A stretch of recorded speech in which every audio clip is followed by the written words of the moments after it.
Pues buenos días. Para los que no me conozcan, mi nombre es David Aragonés y soy técnico aquí en el Laboratorio de Sistemas de Información Geográfica y Teledetección de la Estación Biológica Doñana.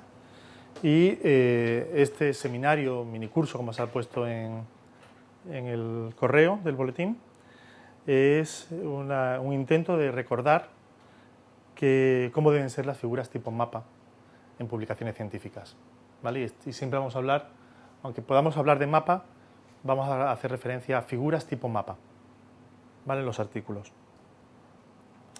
Y lo hemos dividido el seminario en tres partes. Una primera, en donde haremos una breve introducción teórica, con 4 apartados. Después una segunda parte en donde estaremos analizando juntos, y es importante remarcar lo de juntos, una serie de mapas y figuras tipo mapa en diversos trabajos publicados. Todos están publicados, todos los mapas que veamos, sean buenos o sean malos, ya han pasado la revisión y están publicados en revistas de primer nivel, y la mayoría son con autores de aquí de la casa. Y la idea es enumerar los elementos que existen en las figuras, que faltan, y poder discutir un poquito sobre ellos. Y terminaremos en el apartado C con... primero describiremos los pasos para la realización de una figura en ArcMap y haremos un ejercicio en QGIS. ¿Vale? Para entrar de lleno, pues vamos a definir qué es un mapa. Y un mapa, pues según el Instituto Geográfico Nacional Español, es un documento que transmite información al usuario, la cual está codificada y en formato de símbolos gráficos. Estos símbolos, puntos, líneas, polígonos o imágenes, están definidos tanto por su localización en el espacio, respecto a un sistema de coordenadas, como por algunos de sus atributos no espaciales. Los atributos no espaciales pueden ser el nombre, un código, un valor de altitud. Y siempre hay que buscar un equilibrio de la imagen, y es indispensable que todos sus factores se determinen mutuamente y no necesiten ningún cambio. Es decir, el proceso de composición pretende conseguir una estabilización de la imagen que suponga cerrar un mapa o la presentación definitiva que queremos en un mapa. Es decir, hay un proceso que empieza con un primer boceto del mapa, y que cuando lo consultas con distintos autores, al final llegas a un acuerdo de cómo va a ser tu figura o tu mapa. Y el objeto del diseño cartográfico es reducir los ruidos producidos por variables visuales mal seleccionadas, un diseño erróneo en la simbología, un exceso de información literal, una calidad pobre del dibujo, una colocación de textos incorrecta, y tenemos que asesorar al autor para disminuir los ruidos en la mala elección de los datos, en definir incorrectamente los propósitos del mapa, o en incluir excesiva o muy poca información, ¿vale? Que suele ocurrir las dos cosas. Hay mapas que carecen totalmente de información y solamente son un grupo de puntos, o mapas que tienen tantísima información que ni siquiera sabes qué es lo que quieres mostrar. Hay muchísima bibliografía de consulta en Internet, y desde universidades americanas como la de Colorado, en la red IRIS, o en distintos software que te indican pues cuáles son las principales características que tiene que tener un mapa.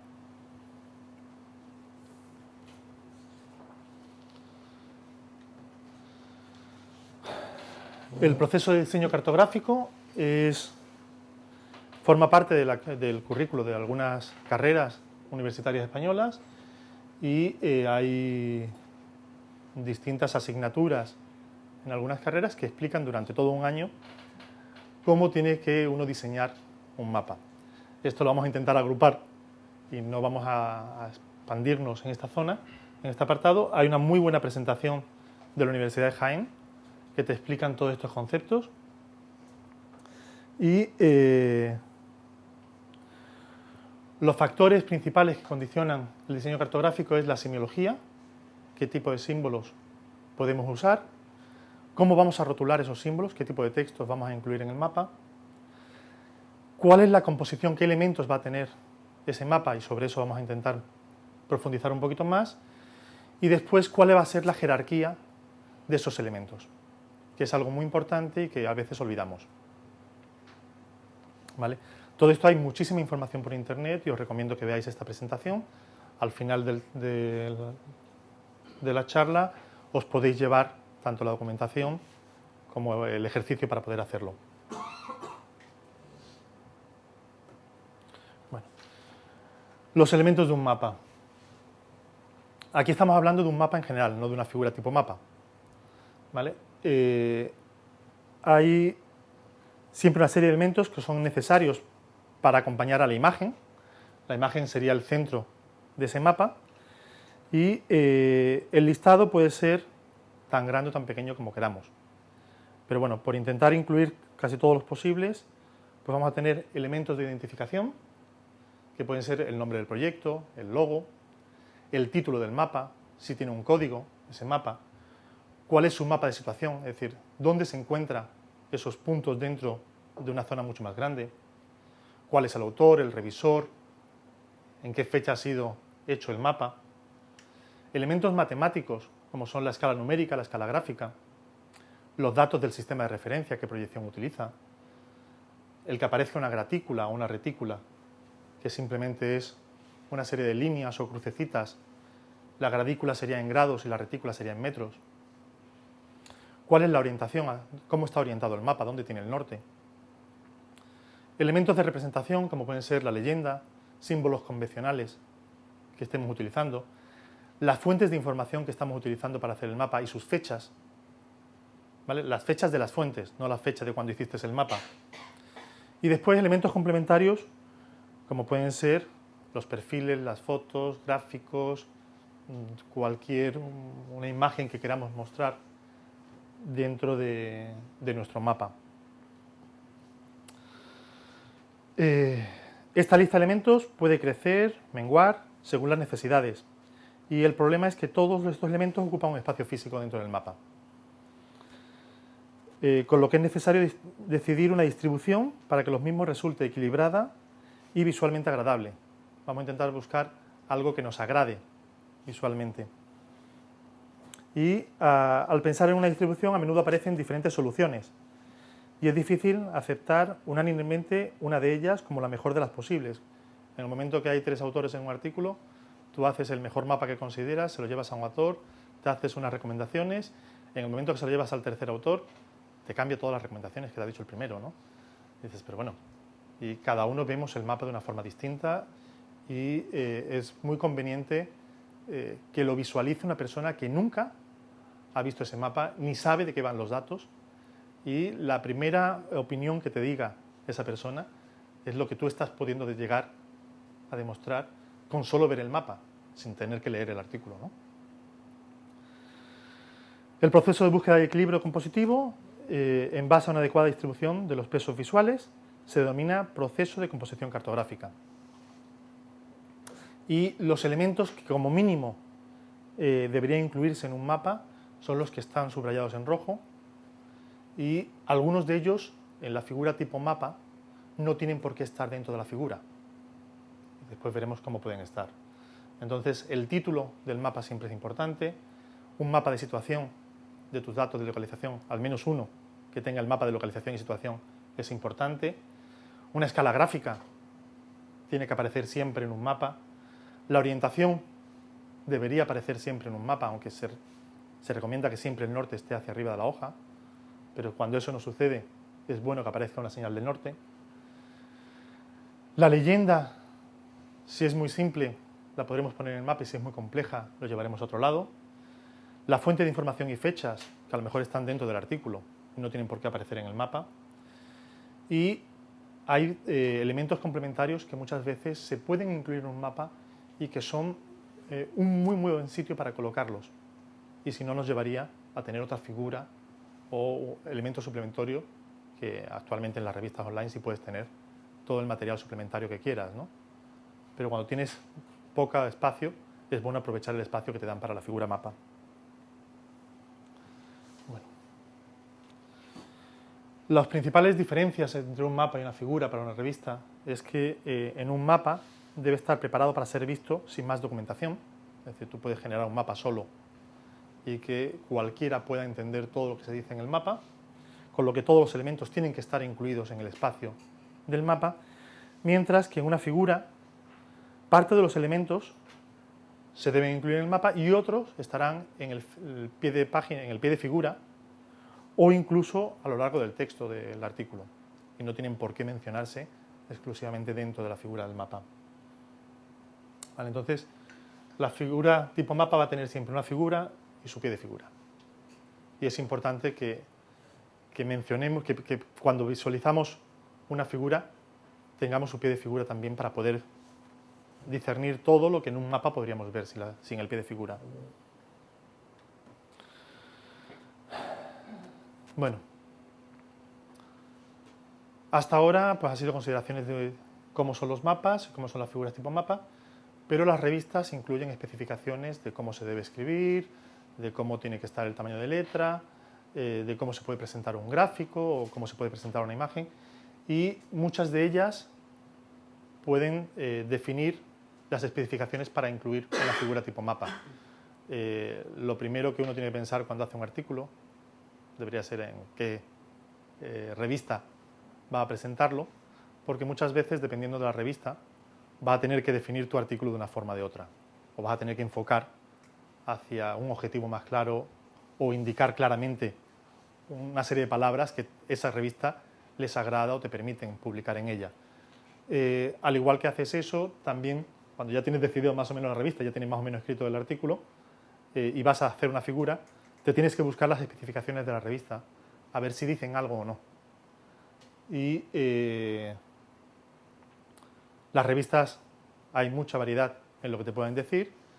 Hay una serie de consideraciones mínimas que deberías poder tener en cuenta y que lo encuentras en esta página, en Learn Through GIS. Y toda figura tipo mapa debe tener un propósito y debe ir dirigido a un público. Y es un error muy común suponer que el mapa solo muestra los datos y que con eso ya es más que suficiente, no tiene por qué tener un propósito mayor. Eso, si lo intentamos relacionar con un gráfico de barras o un análisis estadístico que vayamos a hacer, siempre intentamos sacarle un poquito más de partido y que el gráfico muestre no solamente los datos, sino algo que queremos mostrar de esos datos. Vamos a intentar dar distintos mensajes en distintas capas. Eso significa que en una primera visión visual que tú le hagas al mapa vas a ver una cosa, pero como las buenas películas las tienes que ver 2 o 3 veces para llegar a entender toda la complejidad que tiene la película, ¿no? En este caso, eso se puede jugar con distintos grosores, con distintos colores, y uno se va a dar cuenta primero cuando mira así de reojo al mapa en lo más llamativo, y poco a poco, conforme vaya mirando el resto del mapa, va a ir dándose cuenta de que aparecen todas las cosas que deben aparecer. Y un error muy común es, bueno, vamos a usar el mismo tamaño, el mismo color, el mismo tipo de letra para absolutamente todo lo que aparece en el mapa. Y eso, cuando llegamos a ver el mapa, no sabemos cuál es el mensaje principal y cuáles son elementos accesorios o simplemente información que tiene que aparecer, pero que no son el objetivo principal del mapa. El mensaje principal es el que es evidente inmediatamente. Por mucho que uno quiera hacer un mensaje principal, si la persona que se lo muestra se está fijando en la señal del norte o la escala gráfica y dice, uy, qué bonita señal de norte, ya está dando que el mensaje principal de ese mapa es la señal del norte. ¿Vale? Y hemos comentado anterior, cuando tú estás haciendo un mapa, tú ya sabes para dónde quieres hacerlo, por qué estás colocando unas cosas y cómo lo estás haciendo, y tu impresión sobre el mapa se está, ¿cómo podemos decirlo?, falseada por lo propio, por lo mismo que tú sabes del mapa. Sin embargo, cuando le enseñas a otra persona que no tiene nada que ver con tu estudio, que no sabe ni siquiera lo que haces, el primero que te encuentras por la calle, qué ve ahí y qué es lo primero que se da cuenta, es cuando te está mostrando cuál es el mensaje principal que tú estás llegando a hacer con este mapa concreto. Y hay que ir dirigiendo la mirada dependiendo de los mensajes, es decir, hay que darle más importancia al mensaje principal e ir disminuyendo la importancia en el resto de los mensajes. Puede haber distintos mensajes que quieras transmitir, pero tendrás que jerarquizarlos para que la gente se vaya dando cuenta poco a poco de las distintas capas. Un error muy común, pues dibujar el mar, que tú no tienes que trabajar en el mar, estás trabajando en tierra, pero vas a colocar el mar y te dan la posibilidad de hacerle la figura a todo color y lo dibuja con un color azul intenso, súper llamativo, ¿no? Entonces lo primero que haces es mirar el mar y dices, ¡ay, qué color más bonito! Bueno, a ver qué es lo que me quiere decir este hombre, pero lo primero que has hecho es ver toda la superficie azul tan enorme que tienes. Y hay que entender pues, lo que el espectador está percibiendo, ¿vale? O cómo va a percibirlo. Bueno, hay revistas como el Journal of Maps, que es una revista de mapas, pues que claro, entonces las especificaciones son enormes, ¿no? Y, sin embargo, la podemos usar para saber qué es lo que consideran ellos que debería tener una figura tipo mapa, y es una revista científica. Entonces, lo primero que hay que pensar es en el formato de la página, es decir, qué tamaño va a tener nuestra figura. Una de las cosas primeras que cuando vienen aquí, cualquiera de ustedes que haya venido a pedirnos ayuda para hacer un mapa, lo primero que os decimos, bueno, ¿de qué tamaño va a ser? Y ustedes nos contestan, no, eso no lo sé, pero no te preocupes, tú haz un mapa y ya después definimos el tamaño. Bueno, es el error más importante que se comete y lo primero es definir el tamaño. No es lo mismo hacer un mapa en un sello que hacer un mapa en un acero. Y el tamaño de letra y la información que vas a poder poner en un sello, que suele ser el tamaño habitual de los artículos científicos, no puedes meter tanta información como podrías meter en un tamaño acero, ¿no? ¿Cómo vamos a simbolizar esos datos y cómo vamos a clasificar los datos? Hay una serie de libros que dice que con la estadística se puede mentir. How to lie with statistics. Hay otro igual que es How to lie with maps. Cómo mentir con mapas. ¿Vale? Cómo de la clasificación de tus datos podrás extraer, de cómo clasifiques tus datos podrás extraer una conclusión clara o podrás hacer percibir a la gente una conclusión que no es realmente la que sale de los datos, pero simplemente por haber coloreado o de un color muy visible o con un tamaño muy grande una serie de datos y decir, no, estos datos son los más importantes, ¿no? Te puedes engañar a la persona que está viendo y realmente, bueno, es un dato, pero es un dato anómalo que no tiene ninguna importancia, sin embargo estás mostrando con un tamaño o un color muy llamativo. El grosor de la línea, es decir, tú dibujas una línea muy grande, muy ancha, y la gente piensa, uy, ¿eso qué es? ¿Una autovía, una autopista? Cuando estás dibujando un senderito que hay por medio del campo, ¿no? Que casi no es visible.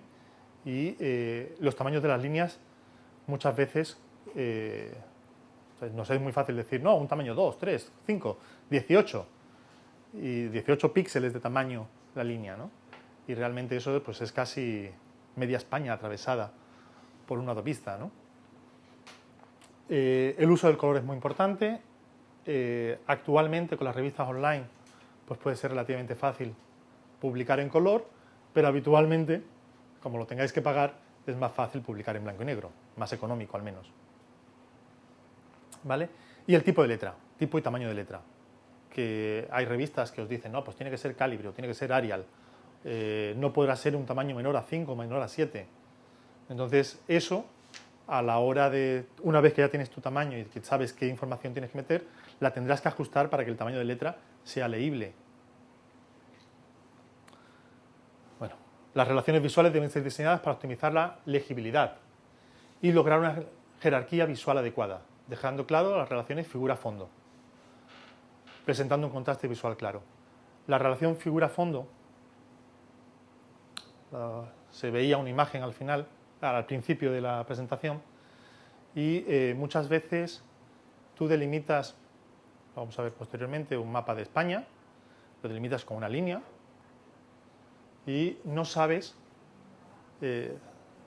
los que somos de España pues sabemos cómo es España, pero la península del Yacón en Filipinas, si existiera, pues ninguno de nosotros conocemos cómo es ni dónde está. Si tú dibujas una línea nada más, tú no sabes si la península está hacia adentro o hacia fuera de esa línea. Entonces es algo muy habitual pues dibujar la línea sin ningún tipo de relación más y decir que hay unos puntos dentro de esa línea y no sabes si son en una isla o son en un lago. Los mapas se hacen para ser vistos impresos en papel. Entonces, una vez que tú generas un mapa, lo primero que haces es imprimirlo al tamaño que consideras que va a ser el definitivo y mostrárselo a la gente. Cuando lo ves en pantalla, los colores, los tamaños, oye, no, pues es que se ve muy bien, es que, fíjate, no, pues que tiene un zoom al 400%, entonces en el 400% de zoom se ve muy bien, pero cuando lo imprimas en 5×5, a ver si eres capaz de detectar si el asterisco tiene, o la estrella tiene 5 puntas o 6 puntas, ¿no? Y has diferenciado todo en que tenga 5 puntas o 6 puntas tu estrella. Se debe incluir un sistema de referencia, en donde incluye proyección, elipsoide y datum. El tema de proyecciones da para un seminario aparte otro día. Es muy llamativo, muy interesante y bastante importante. Después, al final, acabáis trabajando con lo que podáis y cada vez que tenéis un problema, pues habrá que transformar y proyectar. Tiene que aparecer una cuadrícula con información de coordenadas, ya sea en grados o en metros. Tiene que haber unas notas descriptivas, unos topónimos, que ayuden a identificar y deben estar a un tamaño y un estilo correspondiente a la importancia de la función representada. Es decir, si tú vas a mostrar ciudades y le vas a mostrar los topónimos de 5 ciudades, y una de ellas es la capital del estado y otra de ellas es el pueblecito donde te quedas a dormir, pues bueno, la capital del estado debería tener un tamaño de letra mayor que el pueblecito donde te quedas a dormir. Si quieres dar esa importancia. A lo mejor quieres darle importancia, bueno, pues es que en esta población es donde hay loros y en la otra no hay nada. Todas las fuentes de información deben estar claramente identificadas. Es decir, si tú incluyes un mapa de un organismo público, deberías decir que ese mapa es de ese organismo público. Y si no lo dices dentro del mapa, deberías decirlo en el texto. ¿Vale? Este es el Journal of Maps. Como todos publicáis en Nature, pues entonces podemos comentar las especificaciones de Nature. Y lo primero que te dicen es el ancho de la figura. Tú tienes que determinar si va a ser a una columna, a 2 columnas o a columna y media. Y eso es lo primero que tienes que decidir, el tamaño que habíamos visto. Y aparte te obliga ya a que a una columna tiene que ser 89 milímetros o 90 milímetros, dependiendo de la revista. A doble columna son 183 milímetros o 190 milímetros. Y a columna y media de forma especial, excepcional, que sería entre 120, 136, 140 milímetros. Y un largo máximo del tamaño de la página sin incluir los bordes, que son 247 milímetros en el Nature. Te definen los grosores de la línea y te dice que tú puedes trabajar entre 0,1 de forma muy excepcional a 1,5 puntos de línea, y lo normal es trabajar entre 0,25 y 1.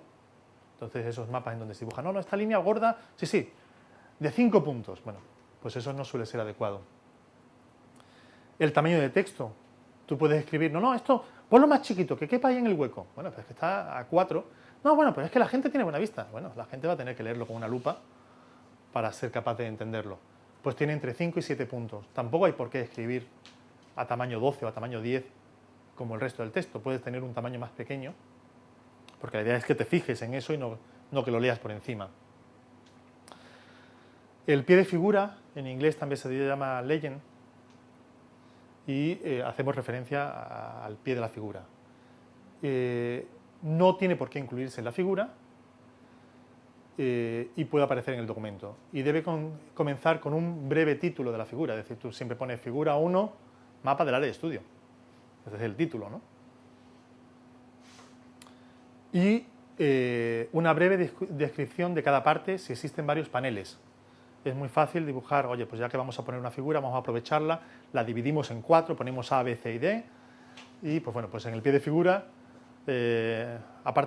figura A, mapa del área de localización, figura B, recorte de la zona de importancia de alimentación, recorte C, dormideros de las aves. Y deberán aparecer también los símbolos si son sencillos. Es decir, si tú tienes dos símbolos, un círculo y un triángulo, es muy fácil en el pie de figura decir El círculo responde a animales vivos, el triángulo responde a animales muertos. Y eso en el pie de figura lo puedes poner perfectamente. Si tienes una simbología compleja y tienes, no sé, 10, 12 símbolos distintos con distintos colores, lo ideal es que esa simbología compleja aparezca dentro de la figura del mapa, porque es donde más fácilmente vas a poder relacionarlo con el mapa. Después habla de la resolución de la figura, que tiene que ser 500 dpi, 500 píxeles por pulgada, y los formatos de archivo para enviárselo a la revista, ¿vale? Que te piden pues un TIFF, eso sí más o menos lo conocemos, pero te pueden pedir un Encapsulate PostScript o un Scalar Vector Graphics, que son formatos de archivo que habitualmente no usamos y que estas revistas requieren para la hora de publicarlas. Y después algo que está pasando también es que hay algunas revistas que te piden los datos en el modelo de color CMYK, ¿vale? En vez del RGB, que es habitualmente el que usamos. Muchas veces, cuando te piden un CMYK para mandárselo a Nature, tienes que pasar, primero tienes que hacer el mapa en el ArcGIS o en el QGIS y después llevártelo a Photoshop para transformar los colores, o al CorelDRAW, para transformar los colores a CMYK para que estén en el modelo de color adecuado. ¿Vale? Otras revistas importantes, o no tanto, pues van poniendo desde una sola frase para todas las especificaciones que tiene que tener la figura. Es decir, las figuras tipo mapa deben tener escala gráfica y señal de norte. El resto ya no importa, pero al menos esas dos cosas tienen que tener en el Conservation Biology. Y en el Diversity, los mapas que muestran datos a escala continental deberán siempre usar una proyección equivalente que conserve las áreas. Bueno, ya te está hablando en esta revista que si tú vas a hacer un mapa del mundo, no puedes poner la proyección que te dé la gana. Tienes que definir una proyección equivalente y que conserve las áreas. Y la escala debe ser indicada, preferiblemente en forma de escala gráfica dentro de la figura. Y ya no te dan más especificaciones. Posiblemente haya especificaciones de tamaños en los gráficos, pues cuál puede ser el tamaño de la letra o el ancho de la línea o el tamaño máximo que puede tener un gráfico.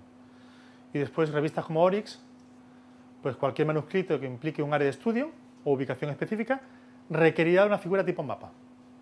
Es decir, que si tú estás haciendo algo ubicado en el espacio, te requiere una figura tipo mapa. Entonces, casi todos os ubicáis, salvo alguno que haga ecología teórica o algo que no necesite especificar dónde está, si quiere publicar en esta revista va a tener que presentar un mapa. ¿Vale? Debe estar georreferenciadas, ya sea con una retícula, una de los cuadraditos que veíamos, o con un pequeño recuadro con el mapa de ubicación en la figura principal. Tiene que tener una escala gráfica en kilómetros y todas las líneas de apoyo, como límites de país, carreteras y río. El ancho de la línea estará entre 0, 3 y 1 y el tamaño del texto en el rango de 8 a 12 puntos. Y se utilizará solo una gama limitada de tonos de grises, no más de 3. Entonces ya estamos aquí medio jodiditos. Pues ya cuando teníamos color podíamos colocar, no sé, 1 millón de colores podíamos intentar hacer, ¿no? Aquí nos dice que se va en blanco y negro, que de gama de grises 3 nada más. Que toda la información que podamos mostrar con 3 tonos de grises. Bueno, a modo de recordatorio, pues elementos cartográficos a incluir en la figura, que va a ser el norte, la escala gráfica, una gratícula o una retícula, un mapa de situación. Si hay muchos símbolos y son muy complejos, pues la simbología compleja y algunos topónimos, los límites políticos, algún río que nos pueda servir para informar. Elementos cartográficos a incluir en la leyenda de la figura o pie de figura. Bueno, pues desplazaremos al pie de figura pues el título, la descripción de los distintos paneles. Si la simbología es muy sencilla, triángulo, punto negro, lo llevaremos al pie de figura. La fecha del mapa, no, porque la fecha del mapa es la fecha en que lo publicas, la fecha de los datos que usa ese mapa. Que bueno, la puedes incluir en el documento. Las fuentes las debes incluir en el documento. El sistema de referencia del mapa, Bueno, si tú comentas en el documento pues, que estás trabajando en la proyección UTM uso 30 ETRS 89, pues ya no tienes por qué incluirlo más, pero deberías incluirlo en algún lado. Y la escala numérica con el que has hecho el mapa o de donde provienen los datos que has utilizado en el mapa. ¿Vale? Elementos de diseño que hay que tener en cuenta: el tamaño de la figura, el tipo y tamaño de letra, el grosor de las líneas, el uso y formato del color y el tipo y resolución del archivo. ¿Vale? Yo creo que esta diapositiva intenta agrupar los elementos que vamos a intentar detectar en los siguientes mapas y si está suficiente con los elementos que hay o requeriría alguno más que nos podría ayudar a algo.